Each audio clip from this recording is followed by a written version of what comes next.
নমস্কার, দুপুর 12টার খবর দিনভর নিয়ে আমি অতনু রয়েছি আপনার সঙ্গে। আগামী 1 ঘন্টা খোলা আকাশের নিচ থেকে হবে বুলেটিন। এবং খোলা আকাশের নিচ বলতে প্রথমে যেটা মনে পড়বে তা হলো উত্তরবঙ্গের কথা। কারণ উত্তরবঙ্গের অবস্থা এমনই যে মানুষ আকাশের দিকে তাকিয়ে রয়েছেন কখন বৃষ্টি থামবে। তার কারণ ডুয়ার্সের ছবি দেখুন একবার।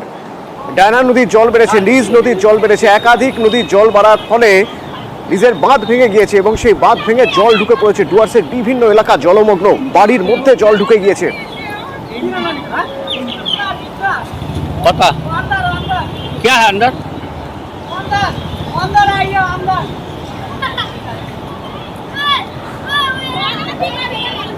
এমনই অবস্থা আছে, পুলিশ প্রশাসনের সঙ্গে আর্মি নেমেছে, সেনা নামাতে হয়েছে উদ্ধারের জন্য। ডায়না, জল ঢাকা, চেল নদীর জল আরও বাড়ছে। ধূপগুড়ি আর মালবাজারের একাংশ জলে ভাসছে বলা যায়। তার কারণ লিজ নদীর বাঁধ ভেঙে গিয়েছে।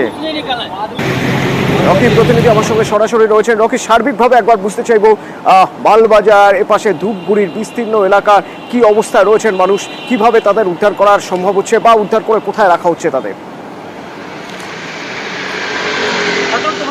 প্রথমে বলে রাখতে চাইবো, আবহাওয়া দপ্তরের পূর্বাভাস অনুযায়ী কিন্তু গতকাল রাত থেকেই ধূপগুড়ি শহর সহ গোটা জোয়ার জোরে বৃষ্টি শুরু হয়েছে এবং ভুটান পাহাড়েও কিন্তু অবিরাম বৃষ্টির জেরে কিন্তু ফুলে ফেঁপে উঠেছে ডুয়ার্সের বিভিন্ন নদী, যার মধ্যে চেল, ঘিস, লিজ, ডায়না বিভিন্ন নদীতে কিন্তু গতকাল রাতে অবিরাম ভুটান পাহাড়ে বৃষ্টির ফলে কিন্তু জল বেড়ে যায় লিজ নদীতে এবং লিজ নদীর যে বাঁধ রয়েছে তা কিন্তু ক্ষতিগ্রস্ত হয় এবং ভোর নাগাদ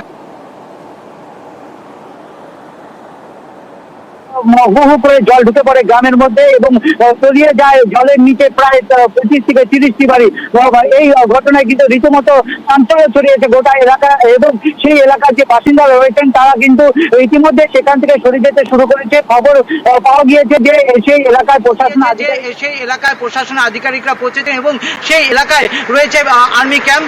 স্বাভাবিকভাবেই আর্মি আধিকারিকরা এবং আর্মির যে কর্মীরা রয়েছেন তারা কিন্তু সেখানে পৌঁছেছেন এবং স্বেচ্ছায় কিন্তু তারা উদ্ধার কার্যে নেমেছেন। সেখানে দেখা যাচ্ছে যে দড়ি দিয়ে কিন্তু সেখানকার মানুষকে উদ্ধার করা হচ্ছে এবং সে এলাকার মানুষ তাদের যে যাবতীয় ঘরের মধ্যে ছিল তা অবশিষ্ট জিনিস নিয়ে কিন্তু সরে যেতে শুরু করেছে। ইতিমধ্যে ঘটনাস্থলে সেই এলাকার পুলিশ প্রশাসনও পৌঁছেছে এবং উদ্ধার কার্য চালানো হচ্ছে। সেই জল যেন কমানো যায় তার ব্যবস্থা নিচ্ছে প্রশাসন এবং ইতিমধ্যেই লিজ নদীকে কিন্তু বসিয়ে তার গতিপথ কিছুটা পরিবর্তন করার কাজ শুরু করেছে প্রশাসনের তরফ থেকে। এক কথায় বলা চলে ভুটান পাহাড়ে কিন্তু অবিরাম বৃষ্টি চলছে এবং ডুয়ার্সের আকাশ কিন্তু কালো মেঘে ঢেকে রয়েছে। বৃষ্টি বাড়লে কিন্তু বিপত্তি বাড়বে এবং জনজীবন সম্পূর্ণভাবে বিপর্যস্ত হবে, এটা বলাই বাহুল্য। অতনু, রকি আমাদের যেরকম বলছে যে কিছু কিছু জায়গায় আবার জল নামছে এবং জল নামলে সেই জায়গা কাদায় কাদা পুরো। আর যে জায়গাগুলো জলমগ্ন সেখান থেকে যত দ্রুত সম্ভব মানুষকে সরানো হচ্ছে একটু উঁচু জায়গায়, একটু সেফ সিকিউর জায়গায় তাদের পৌঁছে দেওয়ার ব্যবস্থা করছে। এবং আর্মি ক্যাম্প রয়েছে, আর্মি সহায়তা করছেন, জওয়ানরা সহায়তা করছেন প্রশাসনের সঙ্গে হাত মিলিয়ে, যে যাতে অন্তত যারা আটকে পড়েছেন জলের মধ্যে তাদের কোনোভাবে যাতে সরানো যায়, যত দ্রুত সম্ভব সরানো যায়।